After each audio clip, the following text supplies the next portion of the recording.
Does somebody have a microphone out here, Rick? I don't think so, but they can speak. Okay. Just one question, please.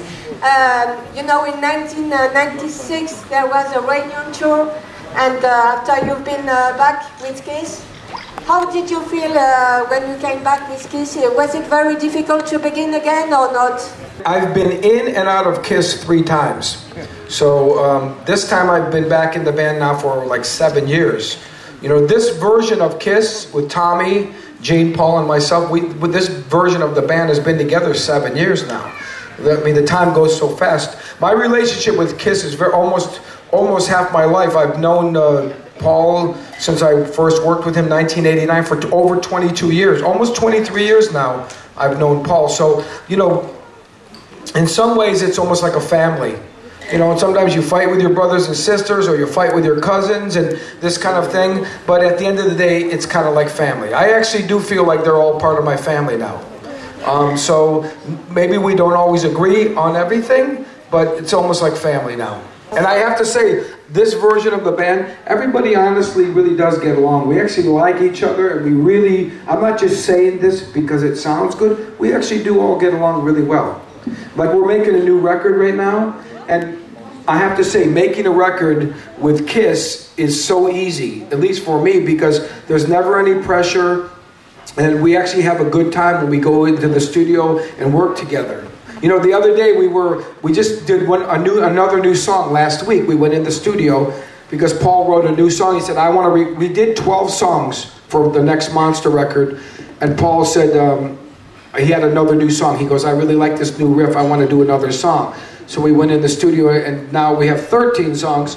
And but the reason I'm telling this story is the other day I walked in the studio and Paul was doing some vocals, and then he said to me, he didn't know I was going to stop by, and he goes, hey Eric, how you doing? He goes, oh, it's really good to see you. I mean, you know, this, for me, I was kind of like, wow, he doesn't usually say this kind of thing, but it just, I'm telling you this story because it's, you know, I want everybody to realize that we actually really do get along with each other really well, and it's a good vibe, and when there is a good vibe, it creates a good chemistry, and it makes for making better music. And I think everybody's going to be really surprised when they hear this next record, because there's a lot of really cool riffs on it. Really cool.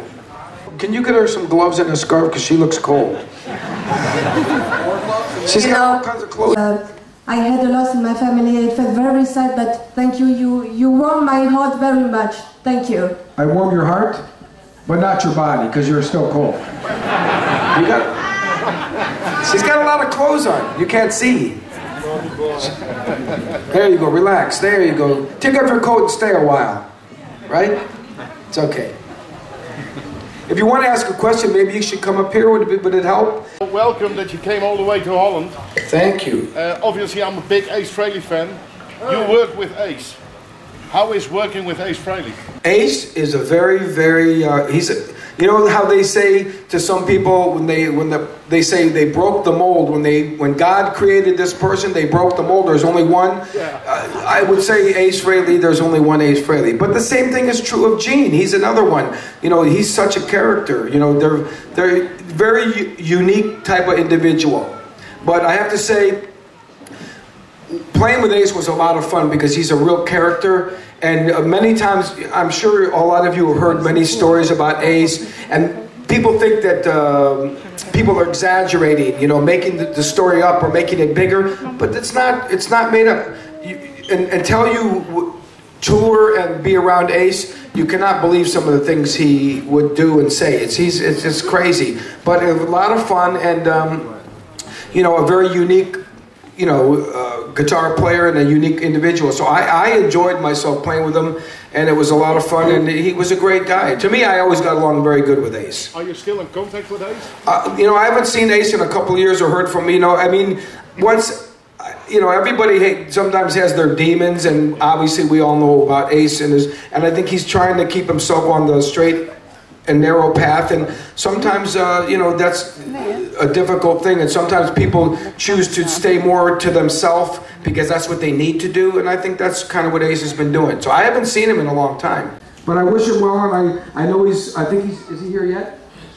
Ace. Coming to England or something? Yeah. Oh, he's going to be, I think, doing some shows in England. But he's also, I thought he's playing in Spain or somewhere else. Italy. Just England for now. Okay, I thought I heard something.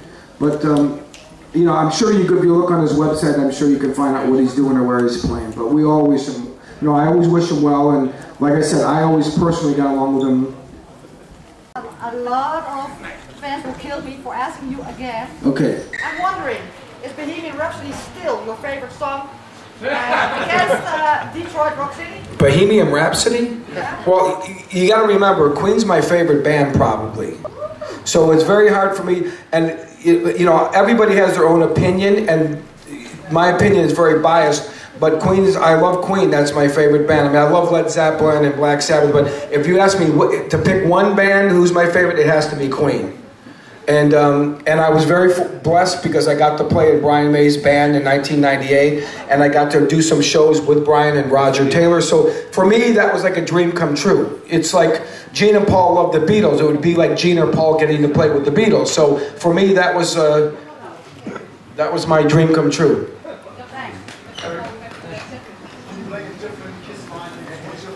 I played in different KISS lineups. What's your favorite KISS lineup? Well, that's kind of a loaded question because then, put it this way, I like to play with all of them. All of them are great musicians.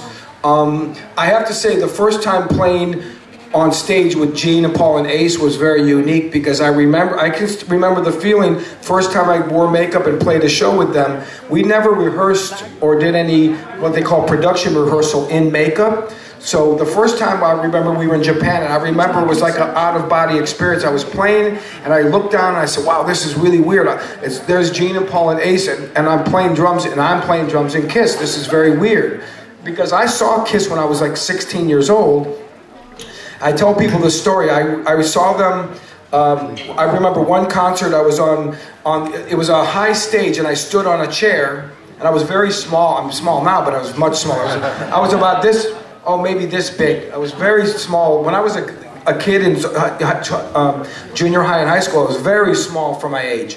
And I remember being at the show, standing on a chair, and I was leaning on the stage, and I remember going like hitting Ace's platform boots. And I was on this side of the stage, and Ace was right at the front, and I was hitting his boots, and I remember I got his guitar pick. So you have to imagine being a kid going to see KISS, and then one day later playing in the band. It was a very kind of a surreal experience. So that was a special thing for me. But I have to say, musically, this version of KISS to me is my favorite musically because the band plays very tight, you know. And we put it this way: we can go right now. We can get together, rehearse one time, and go on tour. That's how easy it is. When we go to rehearse for a tour, even if we didn't play for 6 or 9 months, even the first day we run through the whole set, no problem. So it's very easy to play with this lineup. We're very comfortable with each other. But I will say playing with Gene, Paul, and Ace was very special. And that's always going to be a special thing for me. Does Paul Stanley sound very different after his throat surgery? What?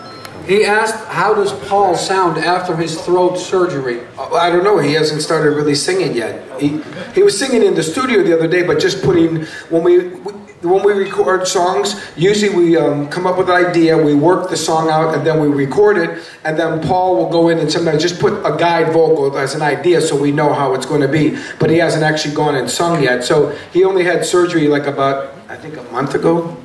So you have to let, you know, it's like anything. Like if you break your leg or something, you have to let your body heal, and then you have to start working out, you know, and get into shape. So when we go back, we're going to go in and finish the record right after Christmas and the first of the year. We have a plan to go in and do finish all the vocals, all the guitar solos, and the record will be done. And then I know there's a big plan next year to do a big tour from 2012 into 2013 of around the world tour for Monster.